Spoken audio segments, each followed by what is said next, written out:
said that when you go to chemistry school, you became more alert. You made wake up, your spirit wake up, and you became a more human being. That's your character is built in a school.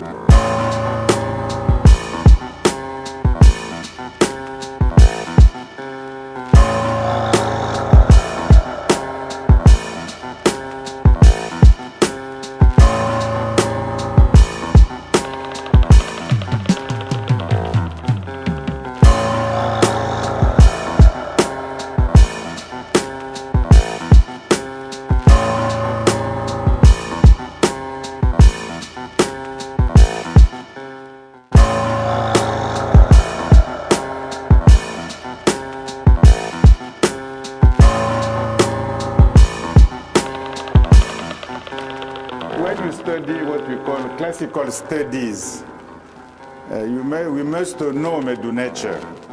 You see, maybe in the future we need to know some heretic too. We need to know Medew Netcher.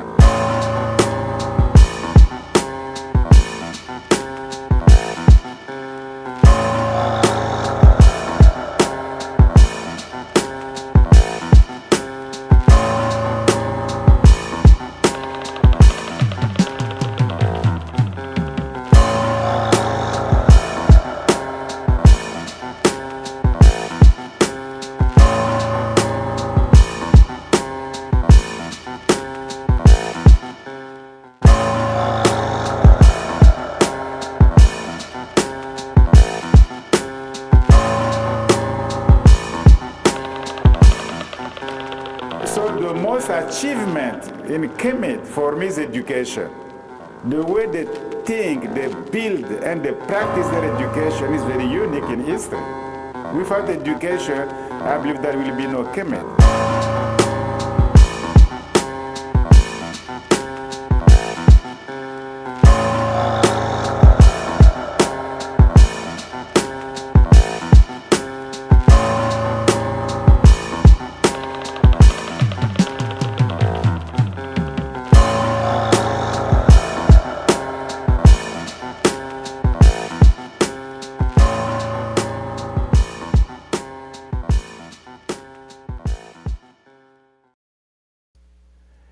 All right, peace.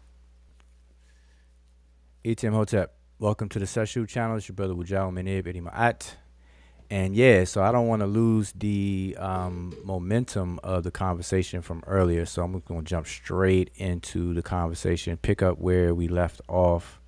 And whoever was in the chat on Garfield's channel, hopefully you all have made your way over here and was able to follow the conversation up to this point so we can continue it. All right. So hopefully Brother Danny, Rob Bourne, whoever else was on the panel. I think Black Lion Supreme was on the panel. Brother Cujo was on the panel. And then everybody else was in the chat. Now, you know, Garfield had like over 100 people watching, so I doubt that everybody is going to make their way over here or even know about this channel. It was the last minute that I was going to do it here. I was expecting somebody else to fire up the live. So anyway, just to kind of intro the conversation for those who may have missed it. This is a continuation of the conversation that we were just having on the Brother Garfield's channel, the Brother Garfield's podcast channel.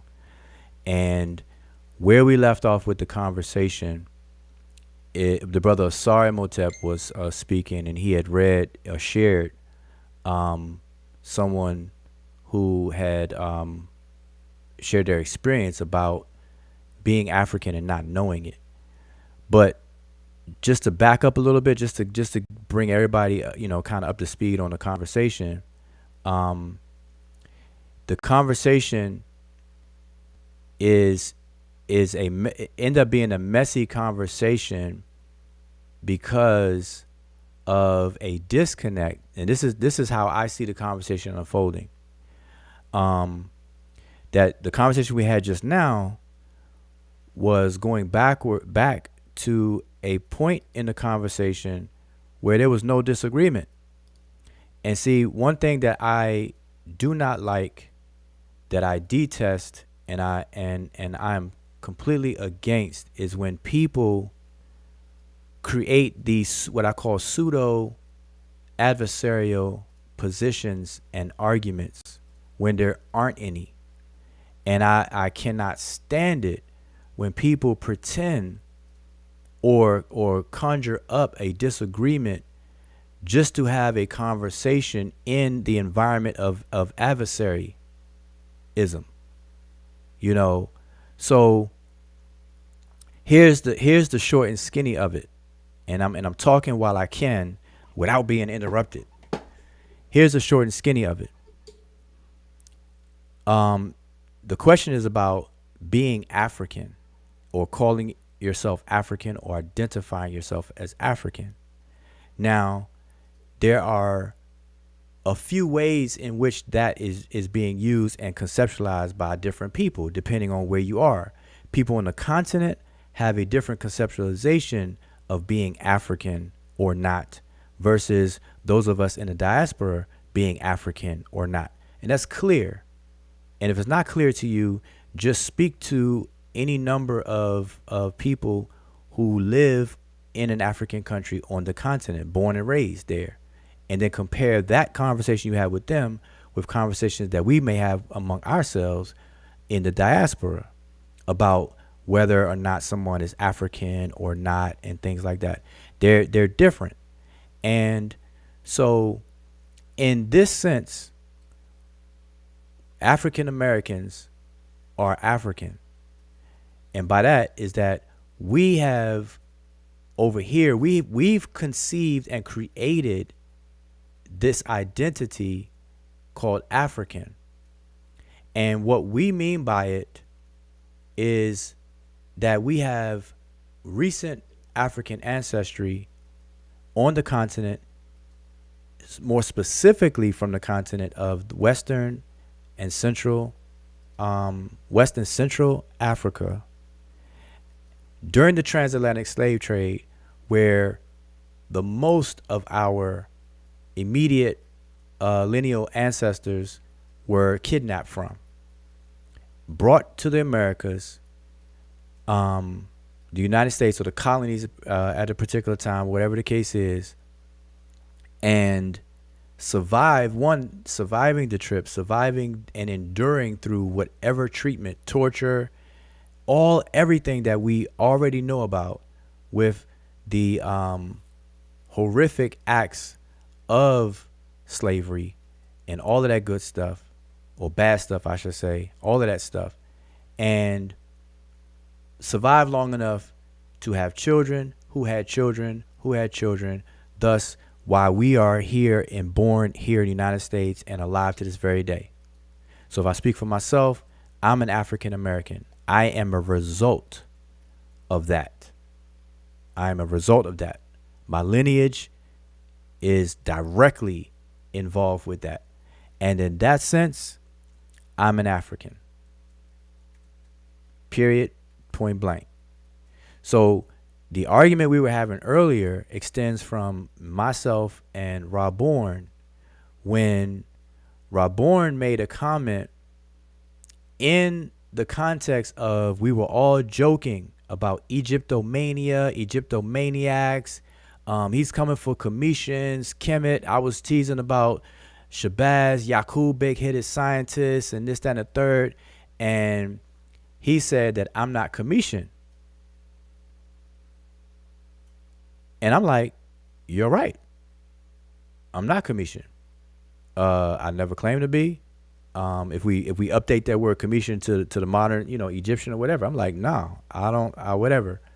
So you're right. So you ain't gonna no pushback from me. So it's like he was saying it jokingly or as if that would bother me. So I'm like, all right. So you're saying that in my head. I'm like, you're saying that to try to push a button. It ain't working. So let me push your button. And so I told him, I said, okay, if you say I'm not commissioned, okay, cool. Then I'm gonna say you're not African. And all hell broke loose when I said that. All hell broke loose when I said that. So when I said that, Raborn immediately went into the direction of ethnicity and what we called ourselves here in the United States, we identified as being African, but in the sense of an ethnic group. And that's how the conversation went. And so because the conversation stayed on the level of ethnicity and we identified ourselves as African, we used the word African in the whole nine, I conceded. I said, well, Robborn, you're right. You're an African. Garfield chimed in and he said the same thing. I said, well, Garfield, you are also an African. And then I said, I'm an African. I said, so Robborn, based on your definition and what you mean by that, we're all African. All African Americans are indeed African. And then, period. That conversation was done. There was an agreement right there. I conceded. I said, you're right, Robborn.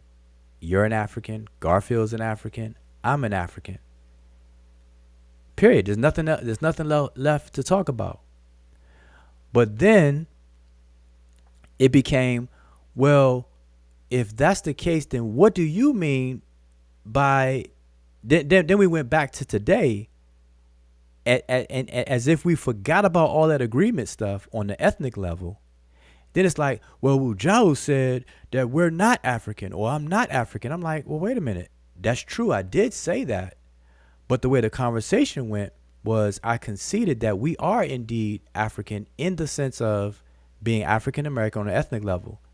So then I'm explaining what I originally meant by we're not African, or I'm not African. And so instead of me getting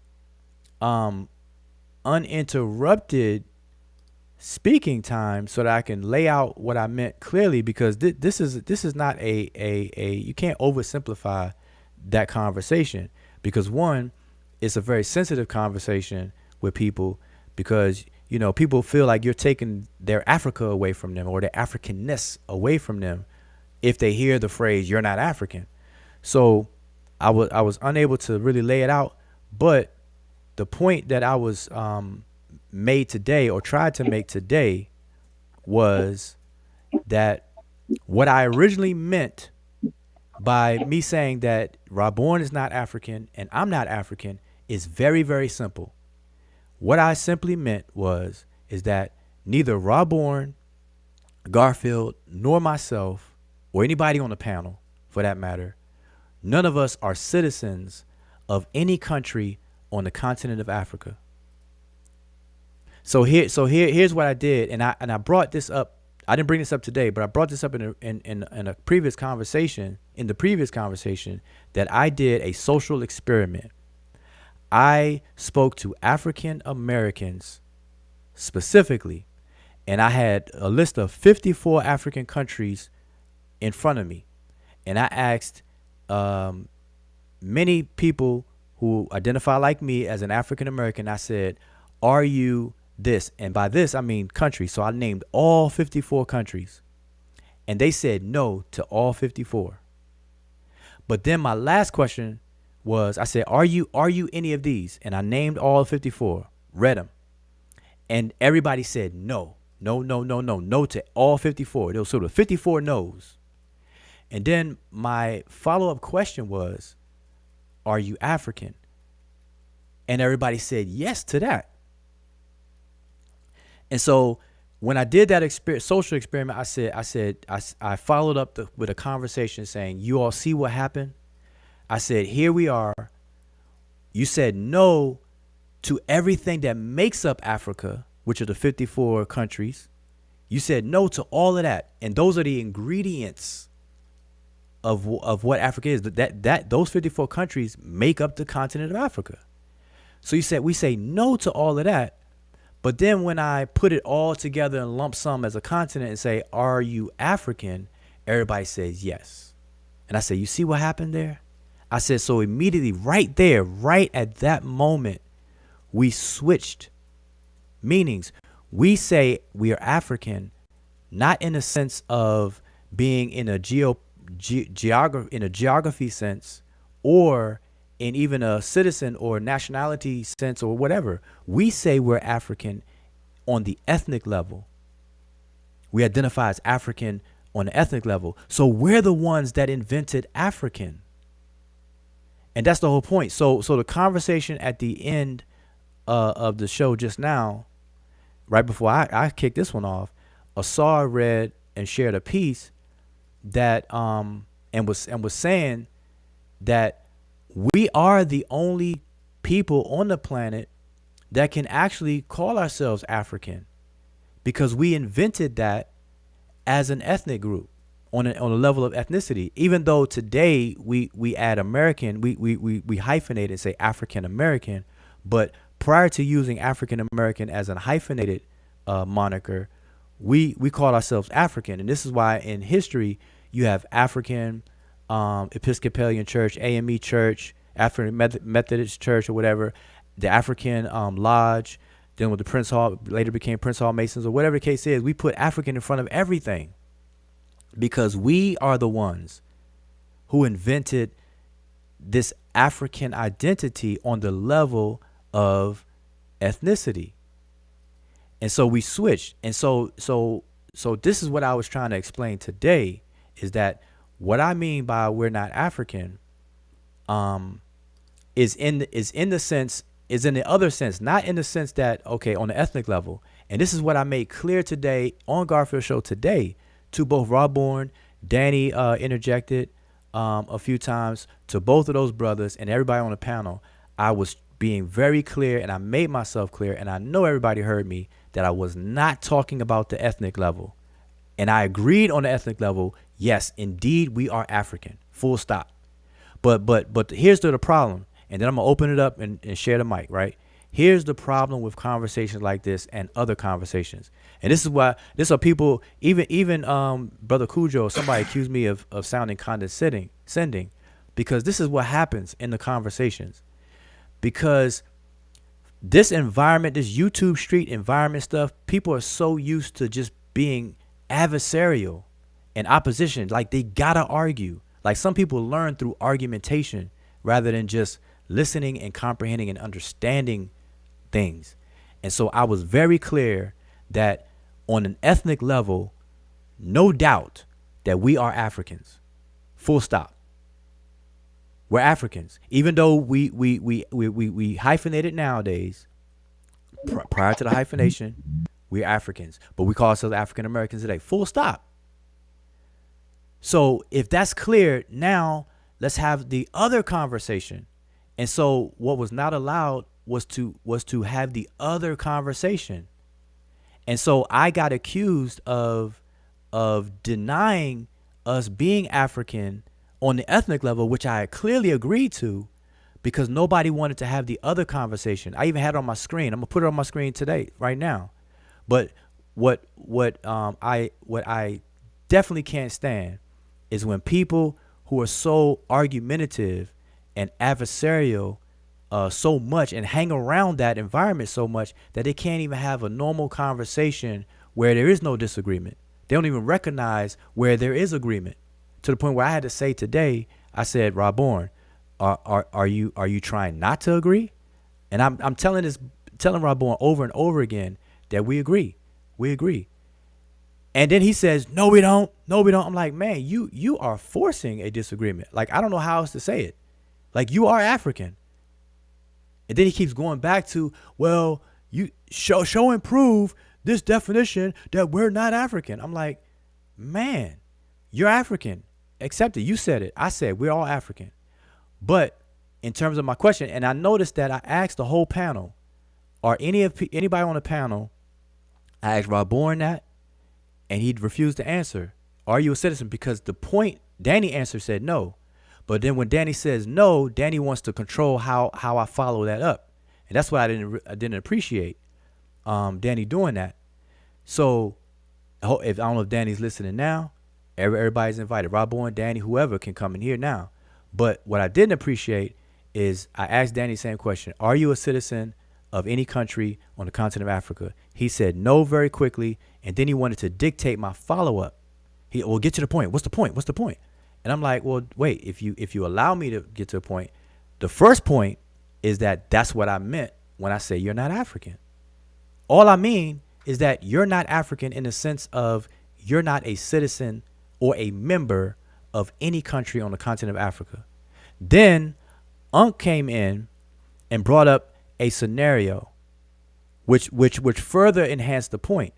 He said that if he was talking to Black Lion Supreme, he said, Black Lion Supreme, if you were stuck in Russia, in the prison of Russia and whatnot, and you had to get out or whatever the case is, are you going to tell those Russians that you're African or that you are an American in terms of African American? Because African American, you're a United States citizen. Are you going to say you African and identify with a continent, or are you going to say you African American identifying with a country? And Black Lion Supreme had to admit that he would not say African and he would say African American. Period, point blank. That further enhanced the point. Then Asar comes after that and shares with the notion. He shared something. Maybe you could share it again. The notion of even an African conceptualizing what we would call an African, not conceptualizing that they themselves are an African. So there's a different thing going on here. We are the only ones who invented, and by we, I mean those of us in the diaspora as African Americans, we invented the identity called African. We did that. And we did it on the level of ethnicity, though. And so again, and I'm gonna pass the mic, I just want to reiterate, when any of you all hear me say that I'm not African, or if I say that you're not African, although I know that I'm an African American and I know that you're an African American, I simply mean that you're not African in the sense that you're not a member of any of the elements that make up the continent of Africa, which are 54 countries. And you cannot identify as African and expect any political power or activities whatsoever. So I pass the mic. So that's my opening statement to catch everybody up, and I'm pass the mic around. We could hopefully, we just take turns and just vibe off each other. So the floor is open. So Wuja, I wanted to say, so I absolutely, I'm glad you broke that down perfectly. This is Ngozi, and yeah, you're correct. For any African American, nationalistically, in a continental sense, they are Americans. Ethnically, yes, they are Africans, or Alabama are African American. But in a national sense, this is our nativity and this is our place of origin in the sense of our nation that we are part of. So in a national sense, no, we are not Africans. Ethnically, yes, we are Africans or African American. So it's that simple. It's the difference between ethnicity, your nationality. So in the sense of nationality, no, we're not Africans. But ethnically, yes, we are Africans. Racially, we call black because we descend from dark or black people of sub-Saharan Africa. But as a nationality, no, we're Americans. And even on a national level, African American don't hold up. It only holds up here within America. You go outside the border of America, you're American. You're not African American. You're not none of that. You're American. But within this country, you can play that banner as African American. Isn't it a African American basketball player over there locked up in Russia that they won't let back or some shit? The female basketball. She's a female basketball player. She over there right now. Yeah, I think that's what Unc was bringing up. So I think Unc is here. So or Bobby West, I forgot. He retired. He retired that name Unc. So let me be correct. Bobby Banger from Baltimore. So I think that's who he mentioned, and I thought I heard something about that, but yeah, I agree. It's not hard, Wuja. I definitely agree. Like, people got to understand that nationality, in the sense of nationality, we're not African. We're American. Ethnically, yeah, we are Africans or African Americans, but that only holds weight within this country, calling yourself African American. Outside of this country, no matter where you go, you're going to be looked at as American. That's just what it is. Yeah. Yeah, it's really a simple point. I think the argument just got childish because and I would think that everybody understands the different layers of identification and would not have a problem because we understand that when somebody says African, there is not one single definition of what African means. So the only thing would be to ask, what definition are we working with? And being an honest scholar, or just being an honest listener in the first place, you don't have to be a scholar, but just being an honest listener, or a good listener with comprehension skills, like Wujao did, if you're given a different definition that you're not working with, but that definition holds water, you will say, yes, I concede to that definition. I am African in that definition. Now, the problem is with the conversation, why it got drowned out, is that somebody like Rabon doesn't understand that there is no there are different definitions of African, because you could be African by the sense that you are native to the continent, you've been born there, or you exist in that particular place. So that in that working definition, which is what was brought to him, that are you a citizen of any African country? Obviously, by citizenship means you're either born there or you've resided there, you've been naturalized to a point where you become a citizen of an African country, and by that definition, you are African. So he was being asked if in that definition, can you say you're African? But because he's not honest with himself and just being a little bit too emotional, instead of just saying, no, Jao, in that sense, just like you did, I also concede that in that sense, I am not African, but I am African in the other sense. Just being that honest and very simple. Like that was the only problem that actually got prolonged on that conversation. And that's a problem, I think, with him just taking it, being a little bit too emotional, like to a point where you don't want to understand that that yes, somebody saying that does not take away the fact that you're African in the other context, but you're not African in this other context. And it's as simple as that. Yep. Y'all, can y'all hear me? Yeah, we can hear you loud and clear now. You were cutting out at first, but go ahead. We just taking turns vibing. Damn. Yeah, how y'all doing, man? See, I got low tolerance, man. Like, so Rawborn did such a good job at explaining his position. It was very, very clear, right? And then when you came behind him and explained your position, it was very, very clear that at this point, two things can be true. It's right there for you. So to try to use that against what you were saying would be just as ridiculous for you to try to use what you were saying against that. You know what I'm saying? Like, so I'm thinking they be trying to be funny. Danny's got a little slick, right? Little clown show. I got you, Danny. I ain't letting that slide. I ain't for that. I ain't letting that slide because that didn't make sense. That's not fair, right? I'm simply saying they just not trying, at this point, they just not trying to listen. They want to be right. They already right. Right. But when I asked that question, if you was in Russia like Brittany Grimes, right, I said, I don't believe y'all. See, that shit becomes very, very lofty. Very, very lofty when you're in a position in your life on the line. And all that you thought you believed, right, you lose all that, and then all of a sudden you're African American. See, that's that bullshit crap. Right? That's the point. That's the only thing you was trying to say, that there are levels to this conversation, and what I'm talking about is this, and what you're talking about is this. Nobody is denying what you're talking about. We all feel that way. But when it comes to politics, trying to get certain things accomplished, you're not doing that. You're not running around getting anything accomplished on a level. Just, you're not getting out of Russia, how about I'm African? You be there for the rest of your life, they're gonna say, well, I'm African. Yeah, I'm just thinking they was trying to be funny, bro.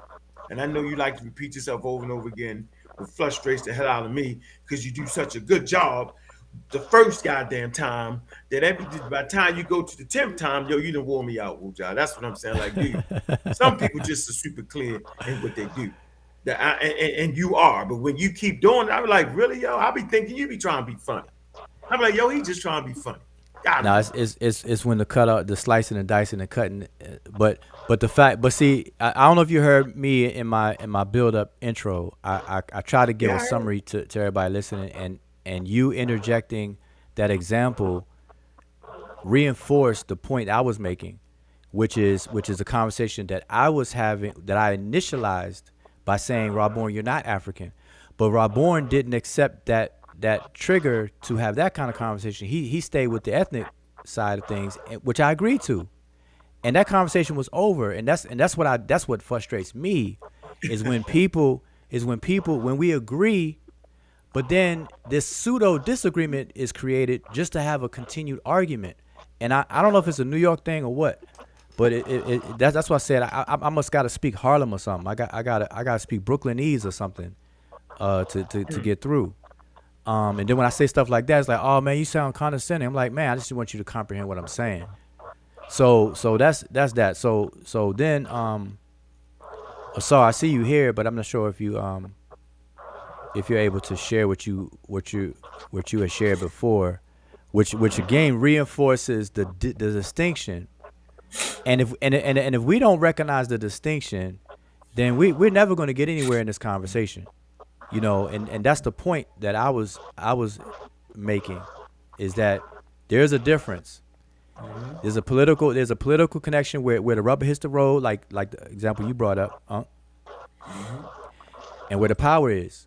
And then there's an aspect of, okay, the ethnic level here in this country, and all of that stuff, which nobody disagree with. And in fact, you know what I'm saying, I saw Rob Bowen did a presentation. I pulled the playhead back. I saw a bit, I scrubbed through it. I saw that he shared genealogy and this and that. And if I were to show y'all my genealogy, I got 1,500 people in my family tree. And I don't know anybody else. I've never met anybody else personally who has that many people as I have in my family tree, based on the work that my family has done, including myself. Like, I'm my family historian now. I inherited that. And so I can trace back things back to the slave rolls and everything.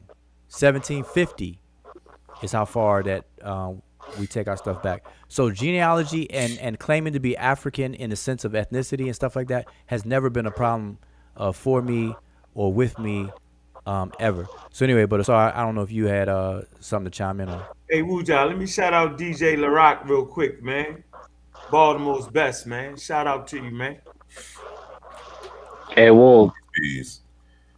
Hey, what's going on, Morpheus? Peace. Yeah, give a sorry to we just passed the mic around, so feel free to chime in afterwards. Alrighty. Yeah. Of course I was in and out of the conversation, but so I don't, the title said Tazariak and something, and by the time I came, it had nothing to do with whatever the title was. So I don't Same know how here. I got there. Same But here. but yeah, this is a conversation, as y'all know, that I've, we address and deal with in Africana studies on a continuous basis. And, which is one of the reasons why I wrote the first book, The Bacala of North America, dealing with these issues excuse of identity. me, Assad. One second, Assad. Morpheus, if you don't mind, could you mute your phone? Because I'm hearing background from you. Or mute your mic, Morpheus, if you can.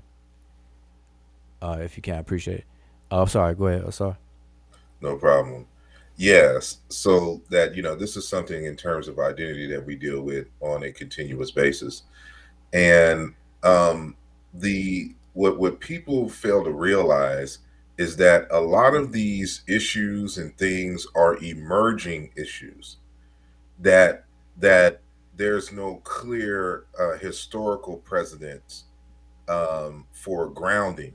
And what I mean by that, and this is the reason why I shared that blog post from that Nigerian brother, that Igbo brother, because, again, a lot of us aren't Africana studies students, or people in the field. So they're not really familiar with the conversations and things.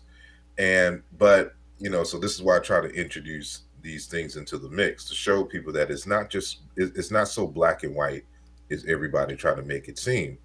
And this concept of Africa, like, we think that because we labeled ourselves Africans here, that this somehow transmit to the people on the ground in the continent, and that's not the case at all.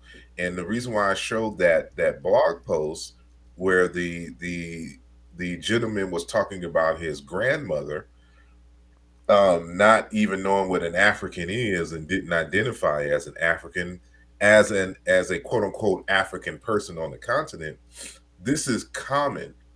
And this is why Sheikh Anta Diop wrote his text, Black Africa, and economic and cultural basis for a federated state.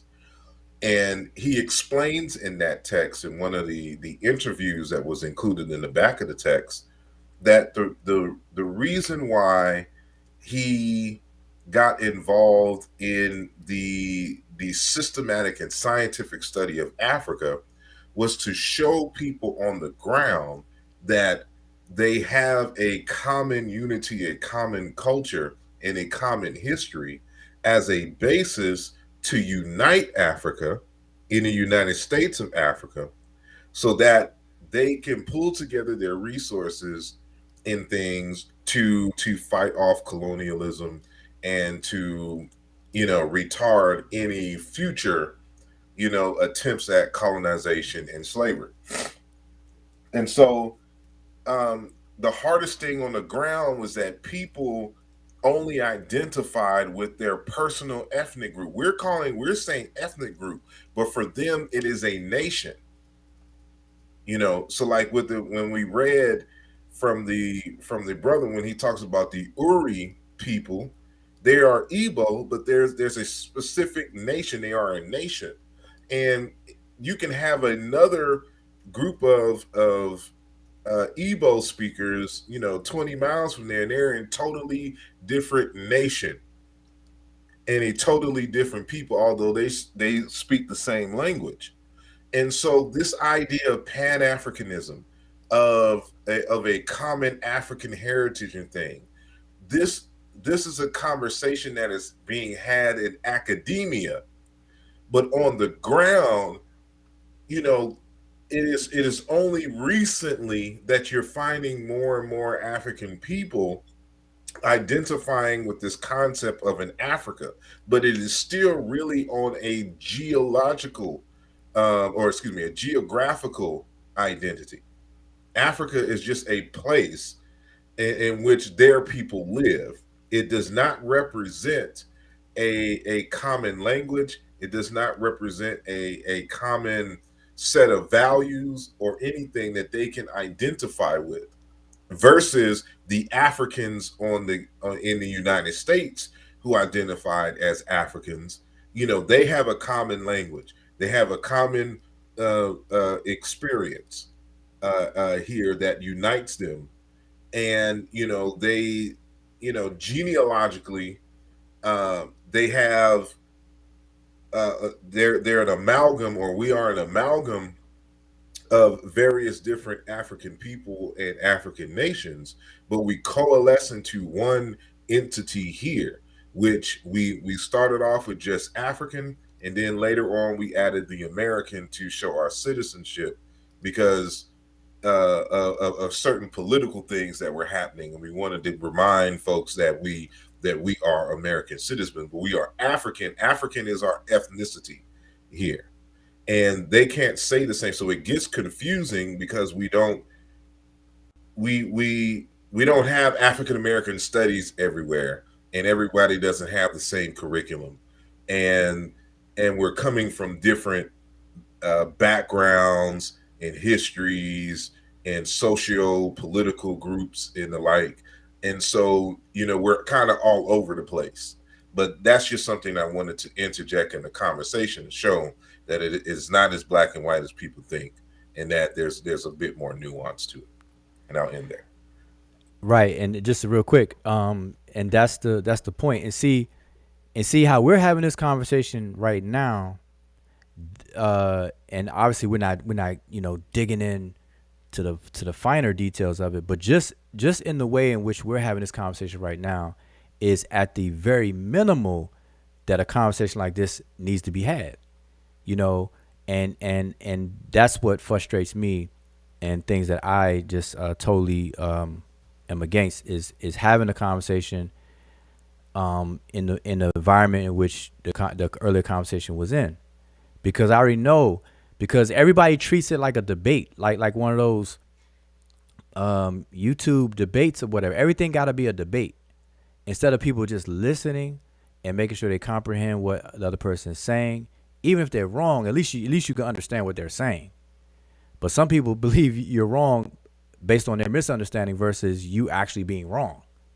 And that's what frustrates the me, the most out of that. But no, but that was a good example. And then Unk's example with the girl in Russia right now, and whatnot. That should have lit the light bulb up. But I get it. See, I've been having this conversation for years now, and I know, and I shared with everybody my social experiment. I literally did this. I forget how many people I used, but I spoke to only African Americans, and I went down a list of 54 countries. Are you this? Are you this? Are you this? And showed it to them, list them out, and they said no to every one. But then when I follow that up right after they say no to all of those, I say, "Are you African?" They say yes. I'm like, I said that's very telling, because it helps define what we mean by African, because we definitely don't mean what you just said no to. So our sense of being African is completely different, and that's what we have to understand. And that goes to what you were just saying, that it's a recent invention by us in the diaspora. We're the only ones that can claim it and even understand it. Period. Point blank. Black Line Supreme. You, I know you were part of the conversation that towards the end. So, what say you? Yeah, can you guys hear me? Yep, loud and clear. Okay, so I understood what you were saying from the jump. I understood that you went there with Rob Warren because you wanted to put him in the same position. And I get that. But the facts of the matter is, well, let me go here first, because you mentioned me saying that I would have said that I'm an American citizen. Of course I would, because Unc put me in a box. He put me in a political box where if I was in Russia, trapped in Russia, what would I do? Well, now I have to play the game. I would have to do the same thing for one of our ancestors that they hung up and whipped until he said his name was Toby. Now you put me in that one of those positions. So now I have to play the game that I'm into. And that would be using my American citizenship to try to get myself from under this particular situation. But in reality, as a whole, no. I would never give up my Africanness or my right to a political stance in Africa just because I was stripped from that by the enslavers or the colonizers. That's what I'm talking about. Sorry. No. You can chime in, and we can have a dialogue. No, I'm sorry.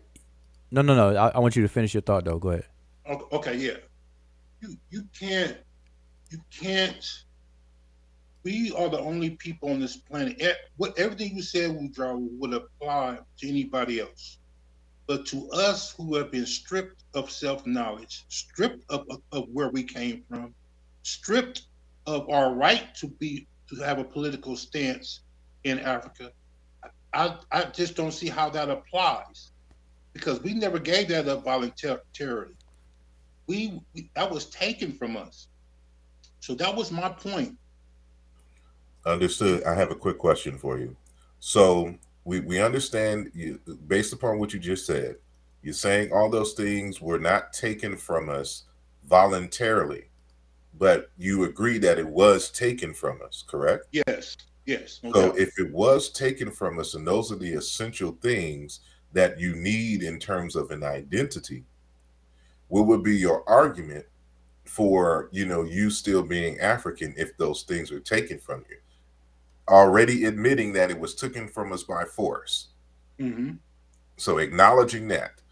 So, right. So on what grounding outside of biology are you making an argument that you are an African? Because and I'm not arguing it, it's just for conversation. Yeah, right. Because if I did not give it up voluntarily, because of what you have done, and I'm talking about the Europeans, because of what you have done, have no right to tell me that I can't identify myself from where my ancestors come from. And that goes for anyone in Africa who would try that. Your African guilt for playing a part in the slave trade does not take away from the fact that my ancestors came from this continent. Nothing that a European could ever do or say can change that fact. So in the political world, you are right. You're right. The political atmosphere that they have created, you are absolutely right.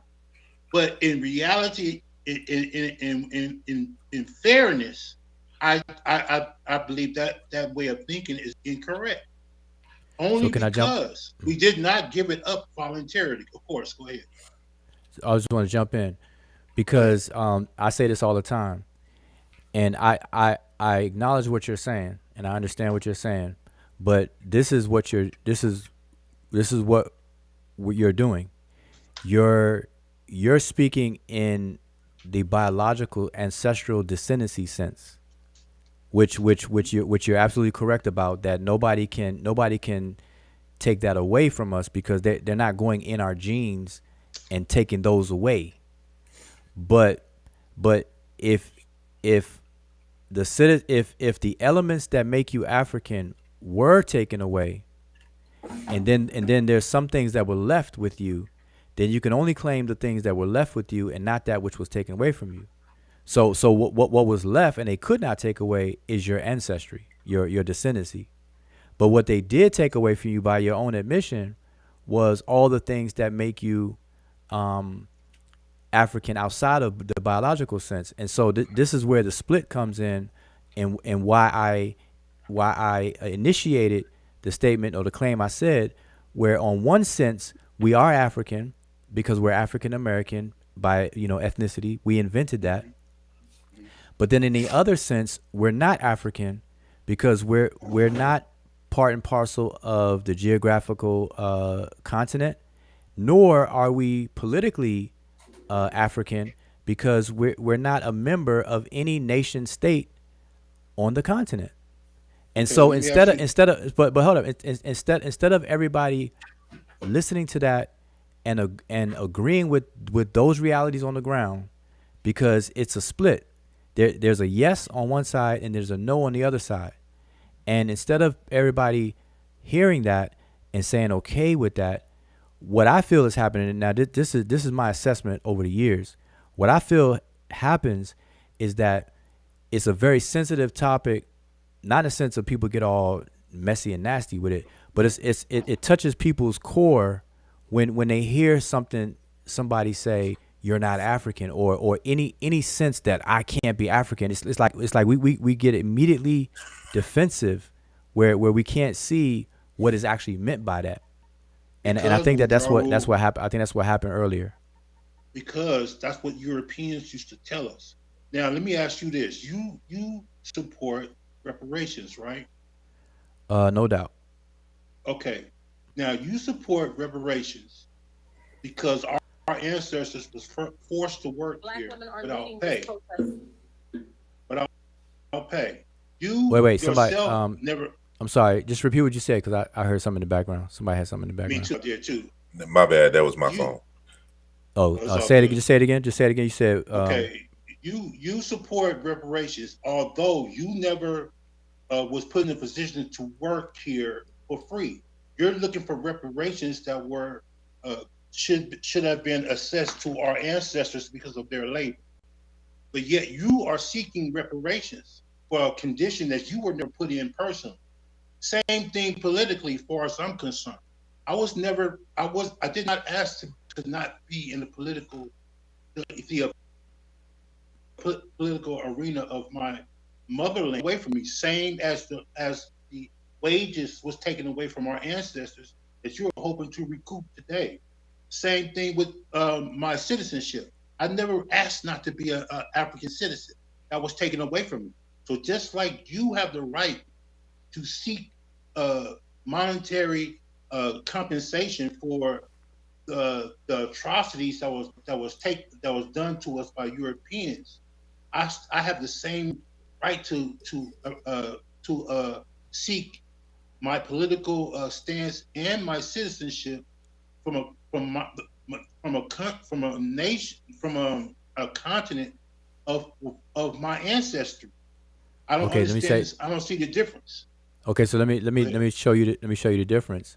And I don't disagree with you, but I want you to realize what you're saying. So the reason why we are fighting for reparations is because we do not have it. And the only reason why you would fight for your citizenship or anything of the kind is because you don't have it. And while you don't have it, you're not that. So in that sense, that's why you're fighting for it. So in one sense, we are African ethnically. We're African, but we use the moniker African American, right? That's what I have on the screen. So that's fine, and there's no disagreement with that. But on the other hand, we're not African in the sense of nationality or geography. We're not that. And we have according to the reality. Okay, so and we could do this real quick. So you, like, for example, you're not a member of any of the 54 countries on the continent of Africa right now. So when you say according to, it's according to your own reality. It's according to your own circumstance. No, it's according to a situation I was put into against my will. Just like you don't have the money, just like you don't have the money that was earned by our ancestors, yet you fight for it. That doesn't mean that money doesn't belong to you. If someone steals something from you, it doesn't belong to them because they stole it. It really belongs to you. You're just fighting to get it back. Same here. No. Same thing here. Go ahead. Yeah, but here's But you still don't have it. Right. That's what you. Right. So no, yeah, I exactly. Understand I don't have it. That's not the issue. But go ahead. Yeah, it's because you're explaining the reason why, but you need to understand that is the situation. You can explain all the reasons why after, but the reason is you just have to accept, and then that is the reality of it. Then there's reasons why that is a reality, which you have explained very well, and not everybody agrees with. But just to kind of just move it forward is just to know that regardless of what the reasons are, that is the reality. So no yeah, doubt about it. That's the reality. But based on what condition and who and by whom. That's the question. That's already understood. But see, yeah. So Black Line, I want you to understand this though. Like, I agree with what you're saying. Like your reason why we don't have citizenship, and you're explaining why you're not an African in the sense of nationality, and I agree with it. But I think what's kind of hard for it to click is the very fact that you're not African in that sense, because you're just filling in the why we're not African in that sense, and so on that, and we know that already in terms of why we're just pointing out the fact that you aren't, and to make the claim otherwise would go against logic.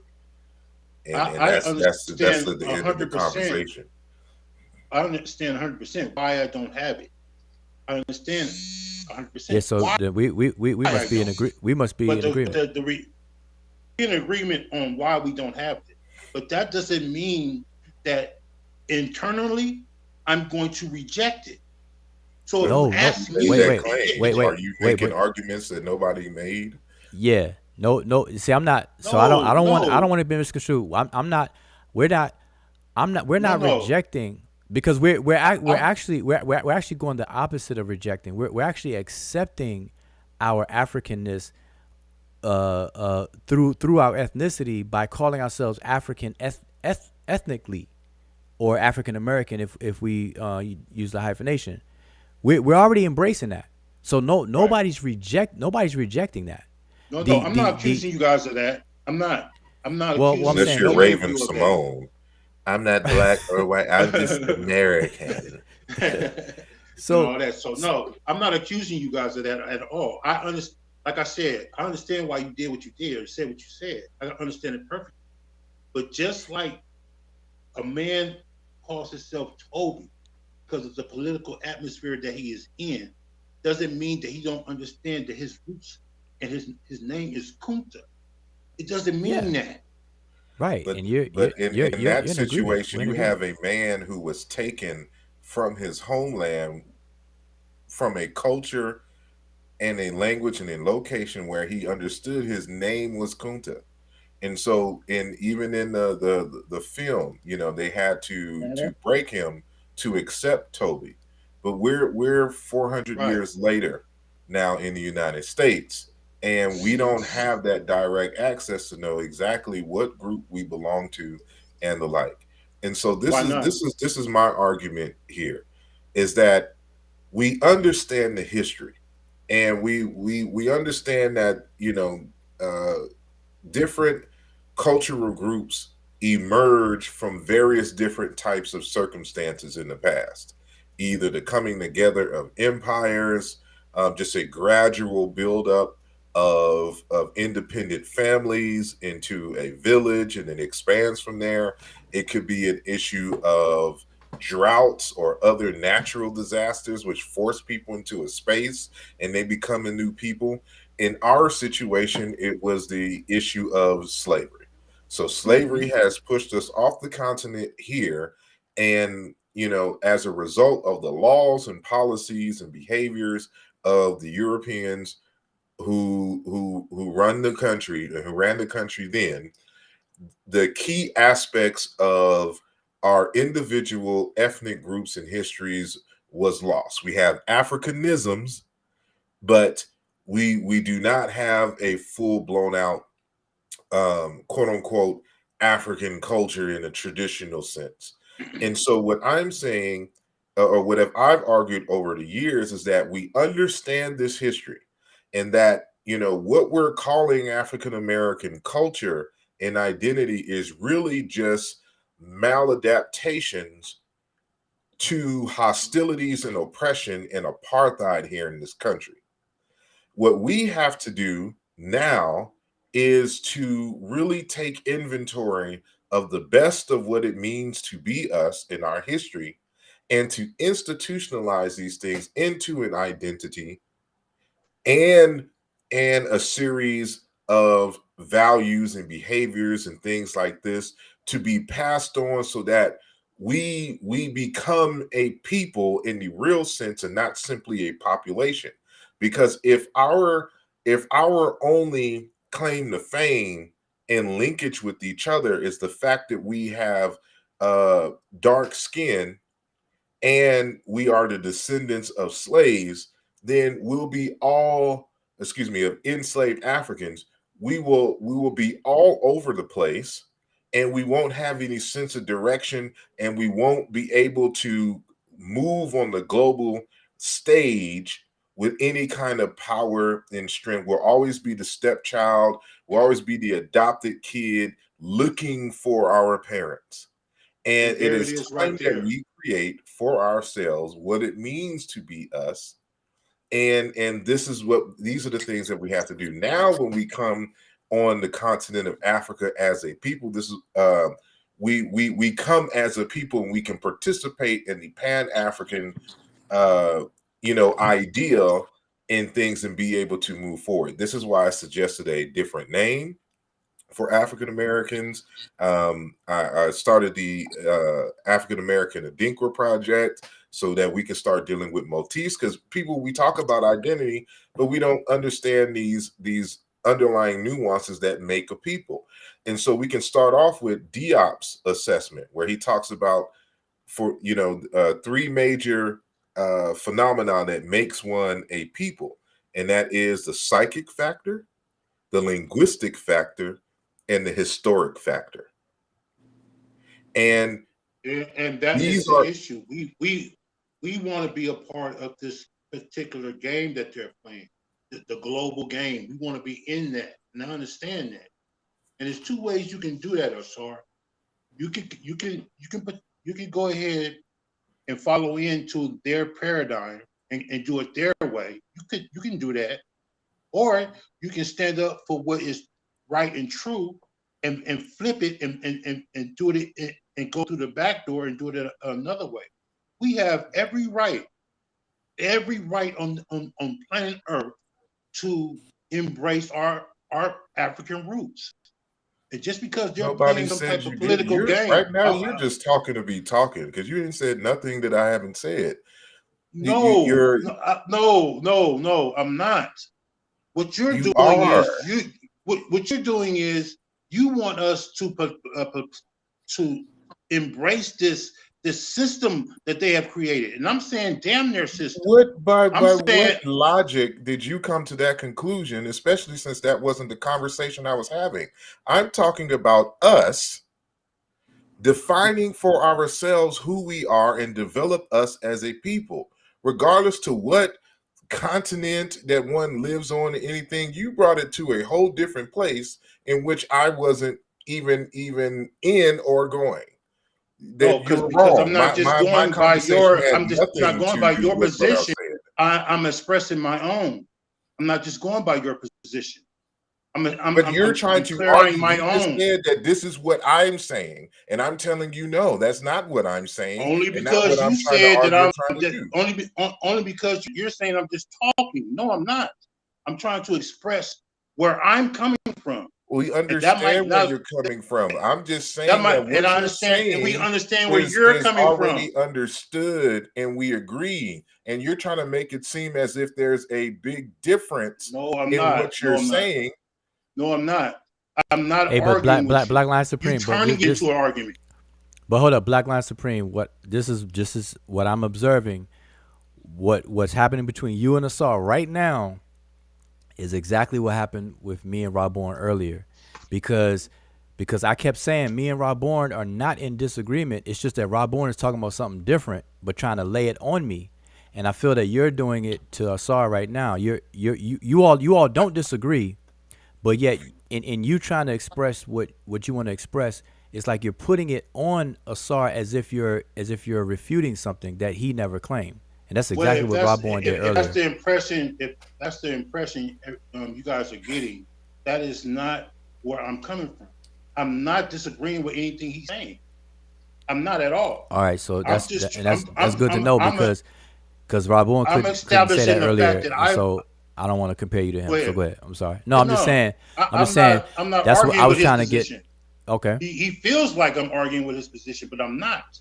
I wasn't arguing with my position. That was my point. That you're not arguing against my position, but you're still presenting it as if you're in opposition of what we're saying. You keep saying but this. There's no but. If we agree, then we agree. It's not that I'm doing that on you. I'm doing that on those who say differently. That's what I'm doing. That's why I'm putting it out. Get your whole thought out, because I'm curious to what you like. If you can just get your thought, because I think you kind of cut your wisdom. Okay. So go ahead. So what's your if you sum up, because here's the thing, because remember we're talking, we're having this conversation, but we got like 60 people listening in. So what I don't want to happen is that whole phantom argument. So maybe if you just summarize what you're saying, and then we can get what you mean. Let me summarize what I'm saying.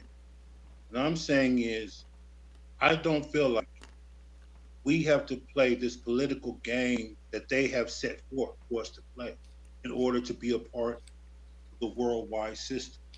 I feel like we can do like Italian Americans do, like Japanese Americans do, Russian Americans, and we can be in the system without giving up our roots. And I'm not saying anyone on this panel is disagreeing with what I'm saying, but the things I heard on Garfield's channel today, a lot of things that I heard was counter to what we all agree with today on this panel. That's all I'm saying. Okay, okay, because I haven't said anything different earlier than I said all night right now. So I think the messiness came in, as I said earlier.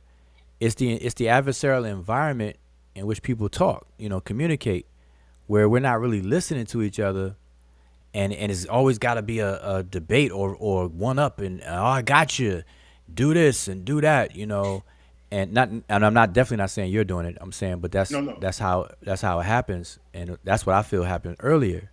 So you wasn't the only one on the panel, Joe. You wasn't the only one. Asar wasn't the only one. You wasn't the only one. There were other people on the panel making statements that doesn't line up with what we're talking about right now. Yeah. So I know due diligence popped in. We could pass the mic to Tone Winslow and due diligence, but let me address this comment on the screen real quick. Cause see, I like to be real clear, and I don't want to repeat myself. People say I do, but I don't like doing it, and so I want to make it very clear that Wujao is not defending any inmate syndrome in any sense of whatever conceptualization you have of an inmate syndrome. What Wujao is doing is actually being stating the reality on the ground. In even what I have this up here on the screen right here right now. I am simply saying that when we call ourselves African in our everyday language, we say, "Hey, I'm African," or we conceptualize ourselves as being African. We are doing so on the level of ethnicity, and that ethnicity level is an emergence of our circumstances due to the transatlantic slave trade and all of its byproducts and things like that. So we have invented that ethnicity. Now the label of it was African for a good while. Nowadays in 2022, we simply use the hyphenated form African American. So African and African American are synonymous in that sense. We just now use a hyphenated expression of it. But now, beyond that, we're not African in the sense of nationality. We're not a member of any African nation on the continent. So there's no political tie there, no political power, no political contracts of what makes us a citizen, a national of any African country. This is in no way defending anything. This is simply making an observation and stating it. And so anybody who disagrees with that observation or feels that I'm wrong, then come on the panel, click the link, and show me where what's on the screen is wrong. Show me where African Americans have a citizenship in any of the 54 countries on the continent. Now, there are some African Americans that may have dual citizenship, so I'm not naive to dual citizenship and things like that, and so on and so forth. But for the purpose of this, and accusing me of defending some inmate syndrome, whatever that may be, this has nothing to do with inmates, had nothing to do with jail, had nothing to do with any syndrome whatsoever. This is both sides of the conversation. This is on level of ethnicity, and then a level of nationality and any political situation. Even geography, you can put geography on the right hand side. We're not geographically African either.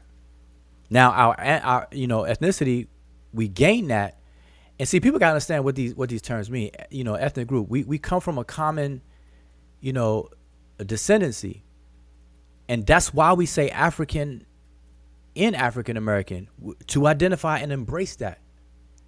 But in the other sense, we're not. And so I just want to clarify that, I'm not defending anything, but I do know why people would say things like that, because this topic right here, people don't understand it. And we have to admit that we're not civic savvy or politically savvy. We don't like politics.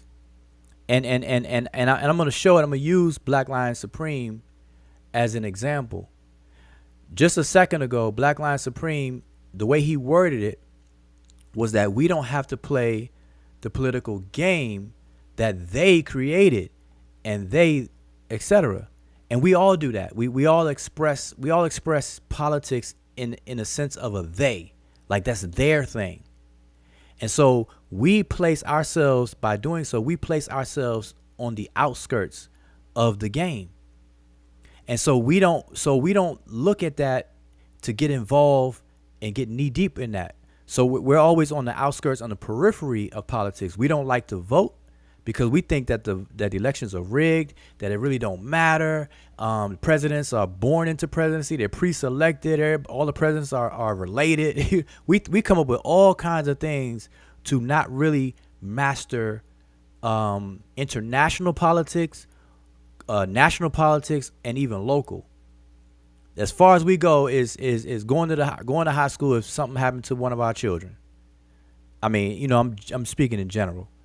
And so it's because of that these conversations get misunderstood. And so I understand why people will accuse me of defending some prison or jail syndrome and stuff like that. So I understand it. It's done so out of ignorance. And so we got to get up on this and understand it. That's it. It's just like that.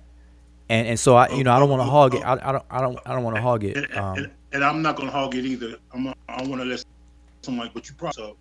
That's the only reason why I want to respond. No, go for it. Because I only want to use your example of your words because we all do it. We all do it. You can always use me as an example anytime you want to, brother. That's what it's all about. Just let me respond. Yeah, go ahead. Most of Americans don't vote. Most Americans don't feel that their wants and needs are being represented politically in this country. Not just black people, but white people feel the same way also. So that's what I mean about the game that they play or that they have presented. Is because it's not for the majority. The majority of us Americans don't feel like we're being represented when it comes to this game. So that's what I mean. Their game is corrupt. Their game is only pointed towards certain aspects of the population. This is what I mean by their game.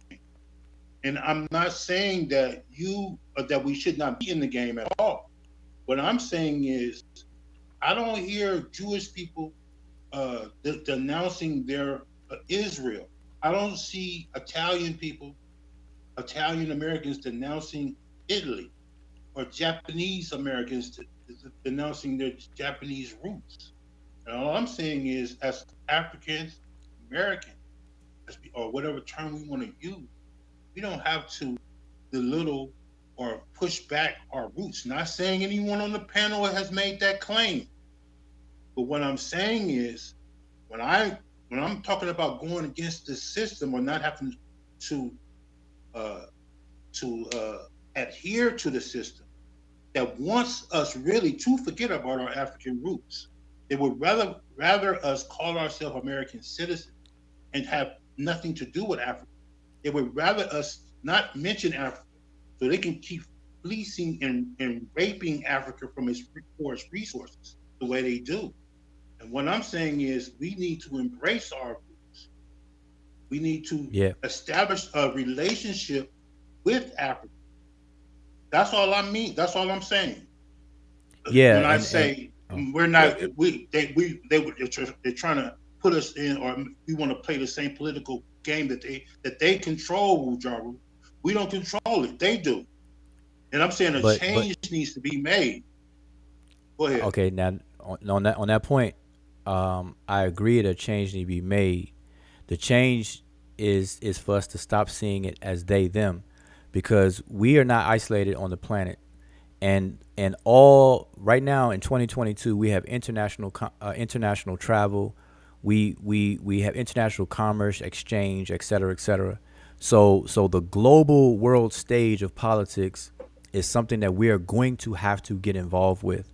Now, on the sense of they controlling it versus us, that's where the change has to happen. We have to gain agency in our own interest and political entities, et cetera, et cetera.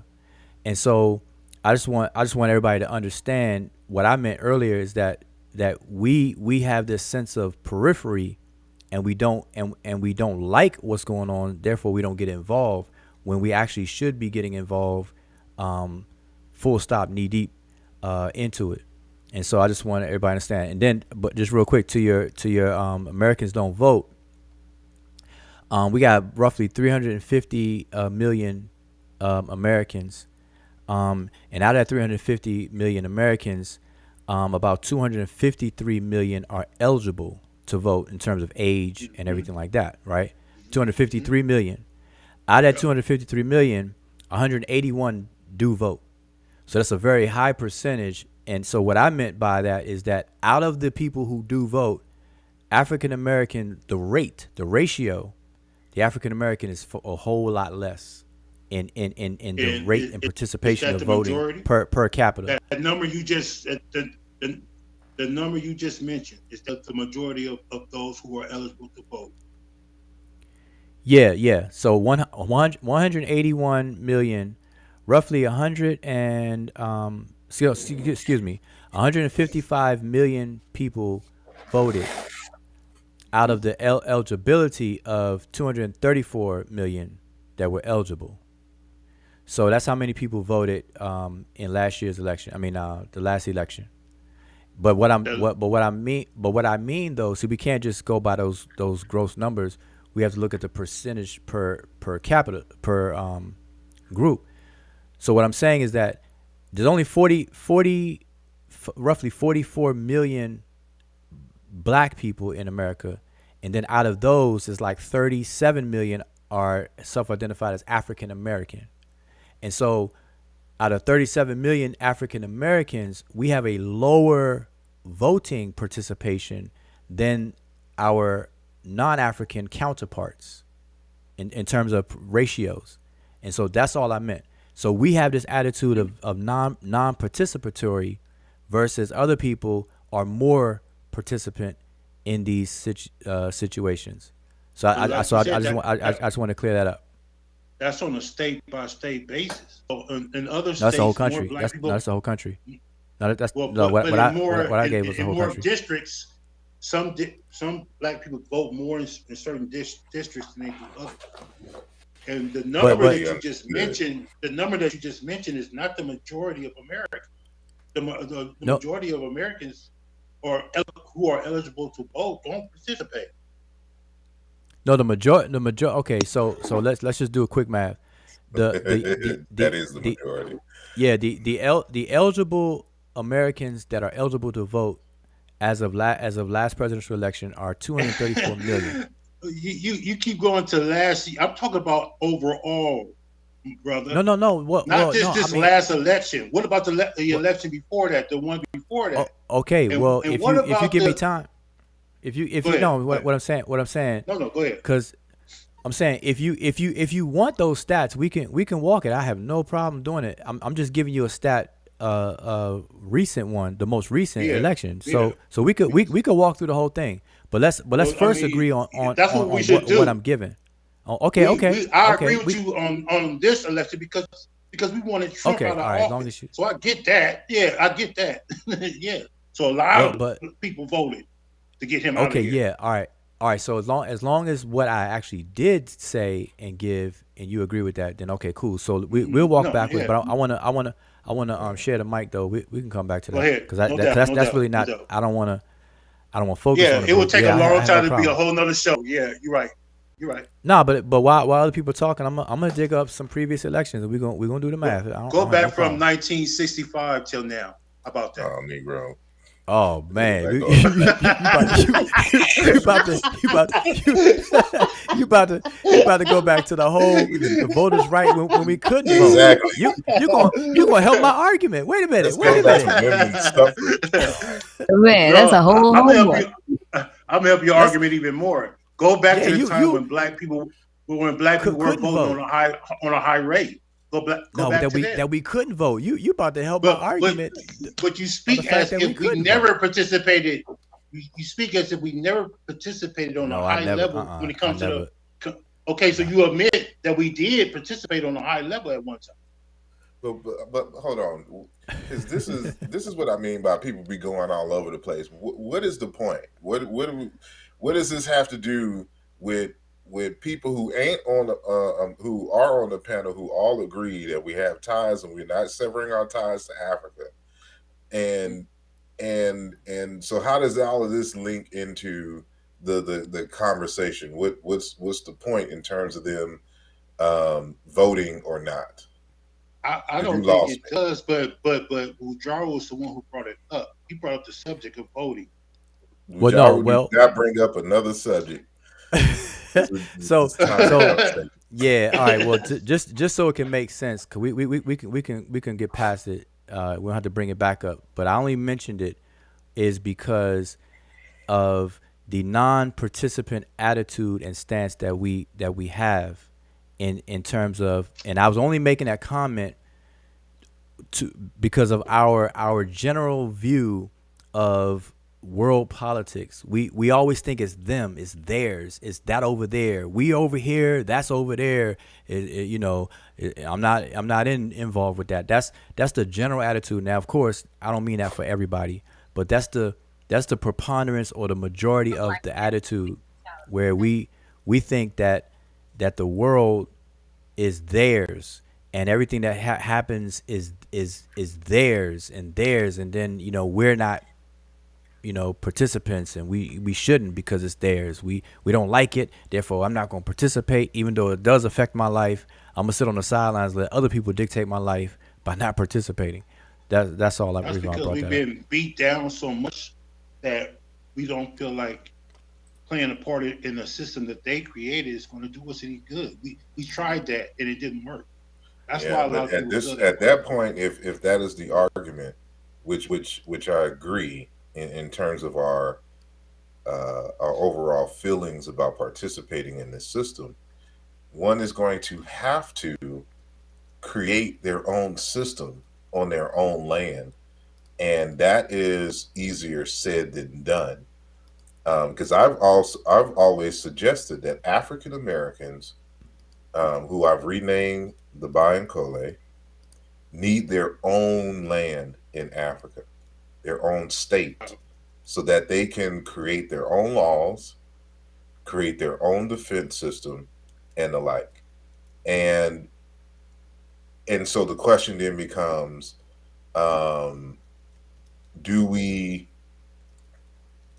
how do we obtain that land? Because the Africans on the continent are keeping the borders that was set as a result of the Berlin Conference of 1884-85.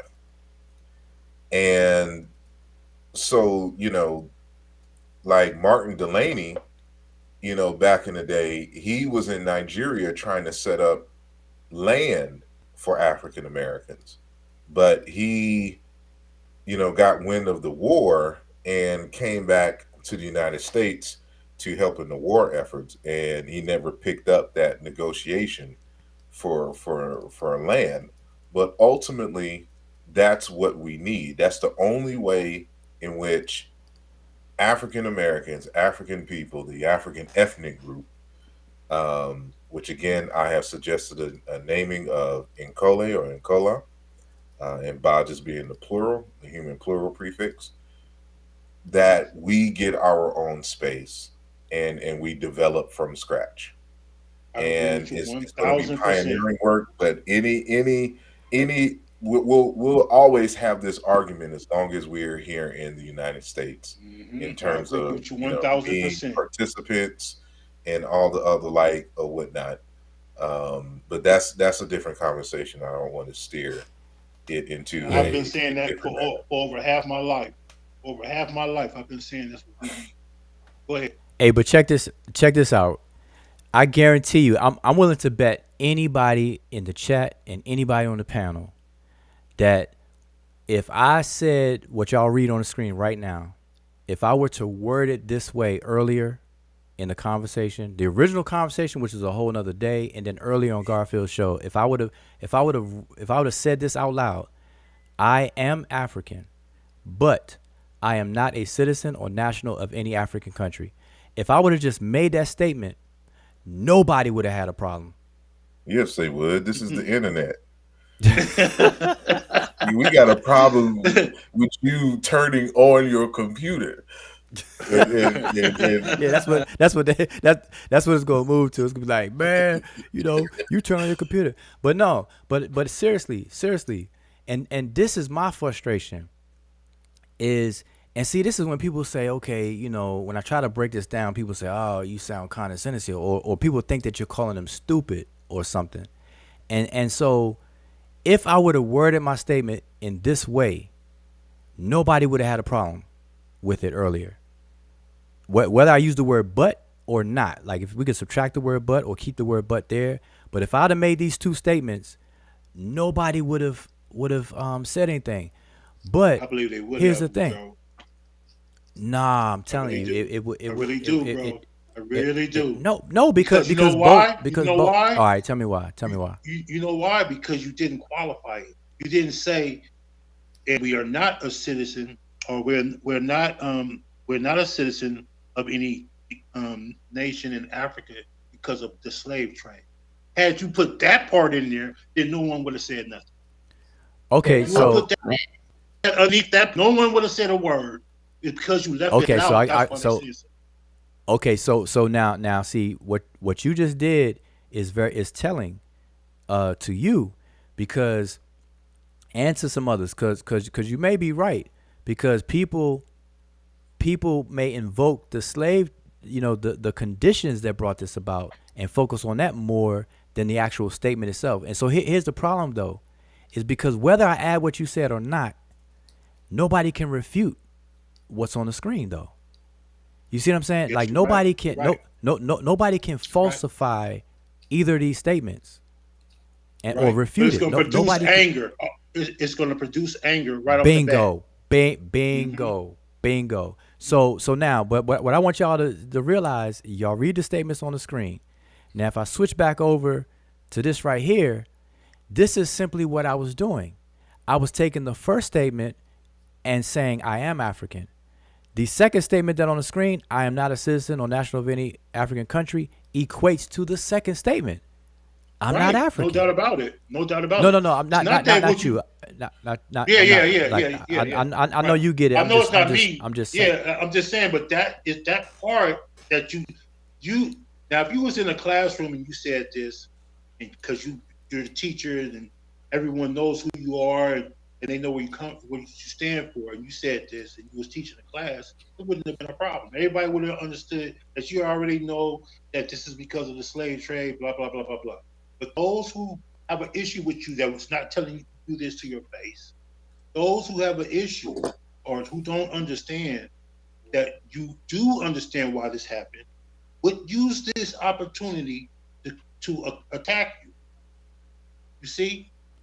Now, maybe that's what you wanted because someone said that you're not from Kemet and you wanted to throw that back in their face and give them the same type of treatment that was thrown at you, and I understand that, but that doesn't change the fact. And maybe it wasn't. Well, no, that's but it's the opposite because Rob Bourne saying I'm not Egyptian or ancient Egyptian or Kemite or whatever. I say you're right. Like I'm saying the opposite. I'm saying you are right. And number one, I never claimed to be, but I'm saying you are absolutely. That's a fact. I'm not Egyptian. I'm not ancient or modern. Okay, period. And so, but you didn't leave it there. you went at him and his political stance. No, it wasn't. You picked up on it right there. You just now picked up on it because see, Egypt is a political entity. Egypt is a country, right? Egypt was a country or a kingdom. We call it a kingdom because they had kings. But Egypt was a polity. Ancient Egypt was a polity, and modern Egypt is a polity as well. It's a country. We just call it a country now, or international state, right? So I'm not that. And so that's why I asked the question on the panel, is anybody on the panel a citizen or national of an African country? And nobody could say yes to that. And therefore, by those same standards, they're not African on that standard. But we are African in the ethnic sense because of our ethnicity and blah, blah, blah. So, but so people gotta get it. That's it. You were going. Sorry, go ahead. I'm sorry. You understood where you were going, Mujaro.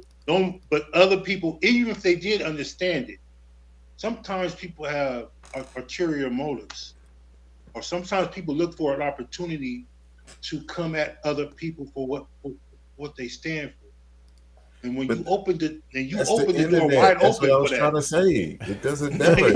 On the internet, people just want to open the door wide open. Yeah, go ahead. No, I wanted to answer a question or answer a statement that was made in the chat earlier. It's kind of gone down. I can't really see it now, but reinforcing this notion that that African, because he said African is not an ethnicity. It is an ethnicity. It's an ethnicity for the descendants of continental Africans. I shouldn't even say that, to make it more clear. The descendants of the Igbo, the Yoruba, the Akan, the Wolof, the Bakongo, etc., the Basa, the descendants of those people, when they came here to the United States, they collectively called themselves African. And when we started naming our societies and our groups, we called it African. And here's just one website with a few of the names of some of the societies that we created, and along with the dates. So, for example, in 1780s, the Free African Union Society. 1787, Free African Society, Boston. Then we have, 1791, Free Dark Men of Color. I don't know who, that sounds like some white people made that up, but, who cares? New York African Society for Mutual Relief, 1808. The African Benevolent Society, Chillicothe, Ohio, if I'm even saying that correctly. Then you have the Baltimore Society for Relief of Case of Seizure. Then you have African or Afric American Female Literary Association, Philadelphia. Colored American Temperance, 1831. Notice the further we go back, it is strictly African. Then we start getting this diversity of stuff. So we have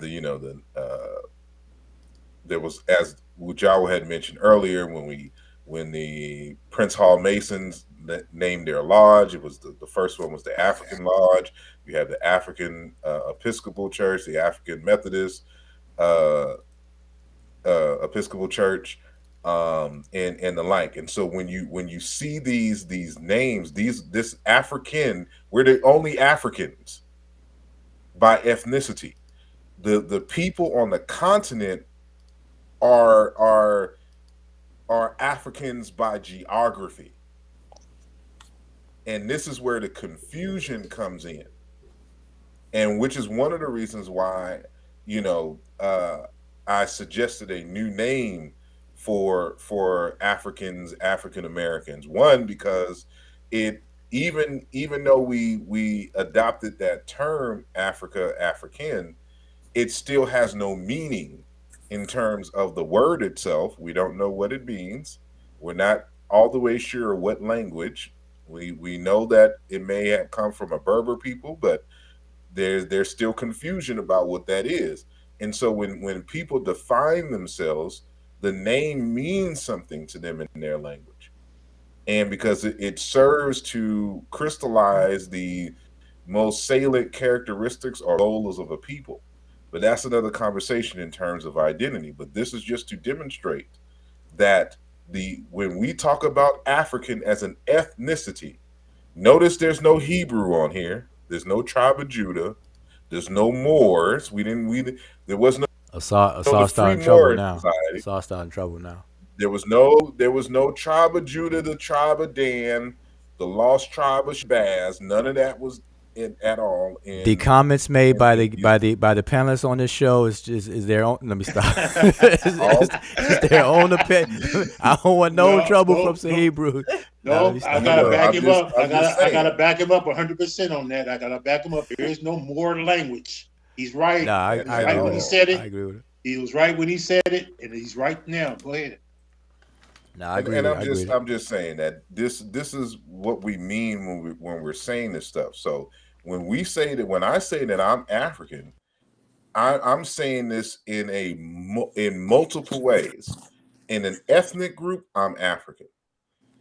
Genealogically, in terms of recent human history within the last 500 years, it links to people on the continent of Africa. So I'm African in that sense. But, we got to be careful even with just trying to use the genealogy, because everybody on the planet Earth traces their history at some point in time to people in Africa. And so they can claim being African as well. And so, identity and culture and all that is a bit more nuanced in things. And this is, for us, it is an ongoing process and development. And matter of fact, I think on tomorrow night, I'm going to do a show because sometime, I think this was like way back in 2011, 2012 or something like that. I had a debate with a gentleman. I forgot his name, but the question was, do African Americans have their own culture? And I argued that we did not. And he argued that we did. And so I'm gonna bring some of the salient points that I brought up in that conversation, and to show why this is an ongoing thing. And so, since we were forced here, we were just kind of reacting to the oppression and the situations that we found ourselves in. Now that we are in a space of relative rest, I'm not saying that we are free in the fullest sense and capacity, but that we have, at least if we have enough time here to debate these things on social media, we have enough time to really seriously think about where we want to go and what type of people we want to be, and what are our goals and aims, and what are the institutions and things that we have to set in place to realize these particular goals. And so in that sense, this is why these conversations are important. But it has to come, it's just like if you're an alcoholic, you first have to, when you're going through rehab, the first thing they have you to admit is that you're an alcoholic. But a lot of people, don't want to, in the same sense, want to admit that you are a people without an identity in the truest sense. And we'll find out what that means on tomorrow's show. And once I put all of these characteristics and things in place, people will see why we do not, we have a label, but a label in itself is not the identity, it's not the value system, it's not the language, it's not the educational system and things like that. And so so I just wanted to, for that comment that was made, just share that screen and show, no, our ethnicity is African. African is an ethnicity, and we are the only Africans in that sense here in the United States, North America. So I have this question on the screen, right? And so I want to go in the reverse. So I'm putting forth this question without defining any terms. I'm just putting the question out there. And the question is, in 2022, present day, is there a difference between an African and an African American? Now, I'm asking this without further elaborating on what African American means or the word African in the question. I just want, on this nakedness of the question, I want to know what people feel in the chat or, and on the panel. Is there a difference between an African and an African American in 2022 today? Yes. Yeah. Oh, what? Okay, wait. I gotta record this, boy. I mean, I logged this down. So okay. So because watch, y'all just don't understand. Y'all just daggered yourself. But now let me stop. You're right. No, seriously. So who's that? That's Black Lives Supreme. Wait a minute. And yes, who was that? Because Tone. I acknowledge. Tone. All right. I acknowledge that we're not African citizens. So how can I dagger myself? No. I'm just messing. I know. So I would say that if you haven't given the definitions, there could be both a yes and a no in it. Well, okay, let me tell you why I didn't further define, because I do that to extract how you conceive of it, so your answer will help me determine that, and so that's why I left it undefined. And so sometimes we have to do that. That's why I said I'm going in reverse. So they said yes, and Black Line Supreme said yes, Tone said yes, And so let's just assume, because I'm not going to wait for everybody. Okay, Robert Rand said yes indeed. Oh, yeah, I definitely got to put him on the screen because he was talking all that mess, boy. Nah. All right, so okay, so let me follow up with it now. So I got a couple of answers, right? I'm not going to wait for everybody to answer. So since everybody who said yes acknowledges that there's a difference between African and African American, then or therefore, when I say and make a distinction in the statements, let me go back to my statement right here. I am African in the sense of ethnicity, which is African or African American, but I'm not African in the sense of nationality or citizen of any of the 54 countries on the continent of Africa. So these two statements simultaneously are true. And people have a hard time understanding how two opposite statements visually, the way it's written, can be both true at the same time. And the only reason why they could be, two statements on the surface who are opposite of each other can be true at the same time is the concept behind the statement. They're different. One deals with ethnicity, the other one deals with citizenship or nationality. And so that's the confusion everybody's having. And I just confirmed that, not with you fully, but I'm saying you all have helped me confirm it by when I reverse engineered the statement, not that one, this one. People said, everybody who said yes, you get it. But see, but it's all in how it's brought up and talked about, and that's what frustrates me is that when we bring it up and talk about it in the adversarial circus community, where everything is debating aha gotcha moments and haha hoo he, then it just defeats the purpose of having a conversation. So right now, it's admitted that there's a difference. If somebody from the continent right now, let's just pick a country, somebody from Rwanda comes to the United States of America tomorrow or tonight, and then we have African American who's already here, and we would say, okay, are these two people different? Is there a difference between these two Africans? Because on one side we claim to be African ethnically, right? But the other person is coming from the continent, Rwanda, and they're African by geography. And so we would say, are there any difference between the two Africans? And we would have to say, yes, there's a difference. And what would that difference be? And so this is what people have a hard time just embracing. And so we just got to learn, like Asar said, it's like Alcoholics Anonymous. We just have to start embracing the facts on the ground first before we can build it out. I mean, to me, it's simple. So anyway, I just wanted to ask that question. Well, it's all about presentation, though, Joe. Like your conversation with Rob Bourne started off. It appeared to be confrontational. So though it really wasn't, that's what led to the confrontation. Is because you made a statement without qualifying it. No, I did earlier. I did earlier. But see, I did. In this see, community, Rob you would have Bourne, to. wait.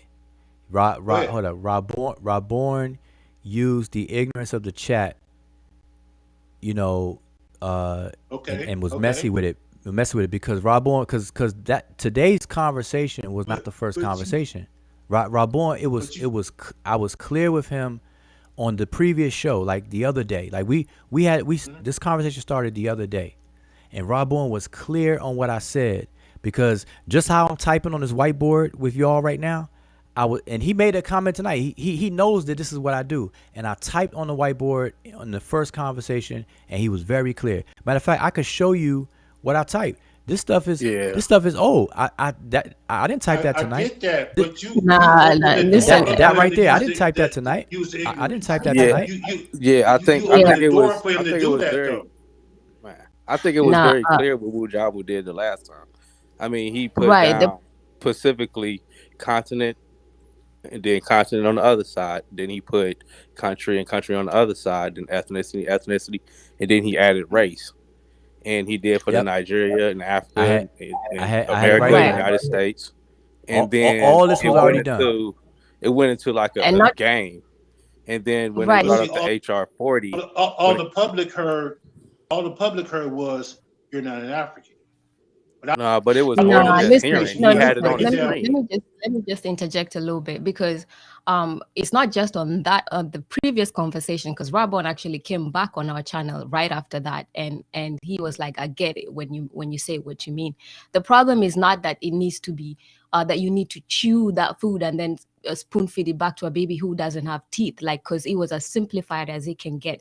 The Ujao put the slides, Ujao doubled down and explained it and explained why he says he's not African, because he's not a citizen of any African country. He hasn't lived a culture, been under the pressures of any African country and all of that. He did that. The only problem that comes about is that when people do not listen and interject, because the problem is, and this is Rabon's style of actually listening and conversating, and that is, I will talk over you, I will yell, I will do what I do, but never once even take a minute to let somebody explain their point.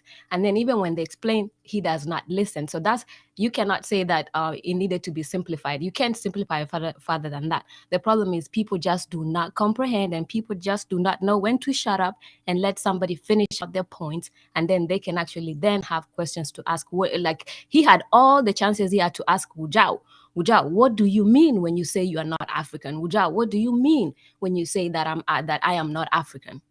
You get it? So that's not that's not the issue. That you just putting excuses for them.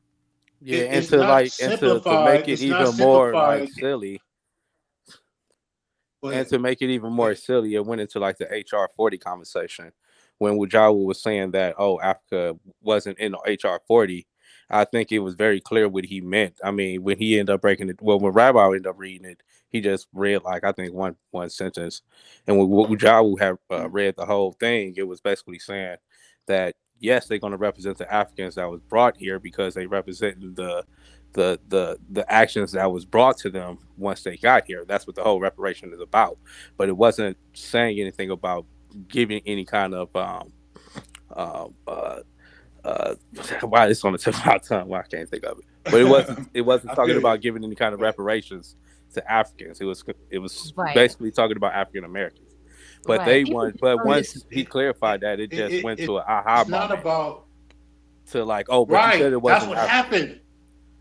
That's exactly But what happened with the whole introduction to this conversation. It's not that people didn't understand it. It was very simple how he laid it out for anybody to understand. A baby could understand what it meant. But how it was introduced Well, when he said, "You're not an Nah, African." wait. I don't know about that. I just Without, well, I let's felt like hold up. without, Let's without hear saying from why. I want to hear from Robert Rand though, because I know Robert Rand I know he definitely has some thoughts on this subject because I read some of his comments. So Robert Rand, boy, you got the mic, and get on the mic and participate with this symphony. So there you go, you got it. So what say you on all Can this? you hear me? Yep, we Can can you hear hear loud me? and clear. Yep, Peace. loud and clear. Okay. I want to touch on the subject matter, but I want to bring a little something different into it in terms of the cultural gap. No, it's still on, still on the subject. But what I notice is that Africans from the diaspora, when they're over here in America, they gravitate towards us. They're just like us. You understand what I'm saying? They dress like us. They eat the well, not so much the same food, but they are in terms of our culture here in America, they're blending right into our culture. They're not rejecting the African American culture. Like, I don't see no distinction between the two when I'm out and about. And I would say, like, maybe 40 years ago, the distinction was greater. You could tell the difference between an African and an African American because I would say, they would dress differently than us. They would make a concerted effort to dress differently than us, and they really wouldn't gravitate towards culturally towards the things that we were doing. And I see that today very differently, you know. So I think that the Can I speak to that influences, yes, you real can. quick? Yes, yeah. Okay, Hmm. yeah, because I don't. So I want to go. Any point you bring up, let's go point for point. So, Okay, um, so number one, I agree with you. But here's the explanation of it. Um, okay. I I believe it happens because our African American uniqueness and the way we express ourselves here in this country has now in modern times gone global. And the main medium of our African American is going global has been through music. So hip hop Hmm. has had a tremendous effect on the world in terms of other people gaining access or seeing what we do as African Americans, sports and entertainment, specifically music. And so because people have gravitated towards that and admire it and even try to mimic it, because you got some b-boy dancers and some break dancers and stuff in Japan that's killing it, and so on and so forth. So I think because of our modern global visibility now, that this is why you see by the time that a continental African can come over here, they gravitate towards our methods and ways because they already been exposed to it prior and whatnot, and we're more global, which answers or accounts for, like you said, the further back in time you go, like in 1960 or 19 you know in the 1960s, the 70s or distinction, the 80s. yeah, the distinction was more is a more bigger gap. It was more So that's visible. so yeah, it was more visible of the difference.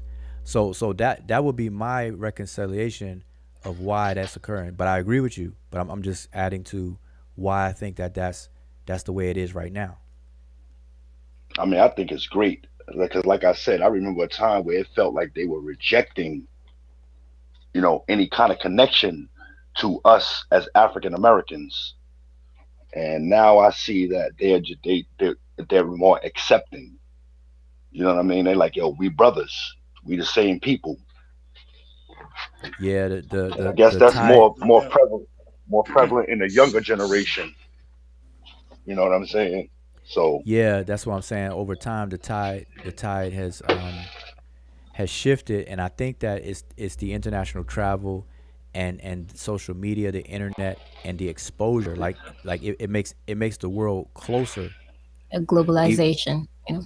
yeah, us being physically far apart, but the internet has brought us virtually closer to one another, and we learn more about each other, and people are embracing, because there was a yeah, time where we couldn't say what we're saying right now, where certain people from the continent will look at us like a stepchild, and certain, not everybody of course, but there's certain groups, they come up with names, and this whole debate between the Yoruba word for I forgot what that word is, but like, or in Ghana, somewhere in West Africa, where they call African Americans by a term that seems like a put down, or a negative um, Hmm. term, or whatever the case is, and all those kinds of things. So yeah, but I wanted We your get to thoughts. see Okay. we get to see entertainers in places like Nigeria and Kenya who can sing, who are singing R&B now, who are rapping. And we get to see that, and we get to embrace that. They get to come here and take advantage of what African Americans take advantage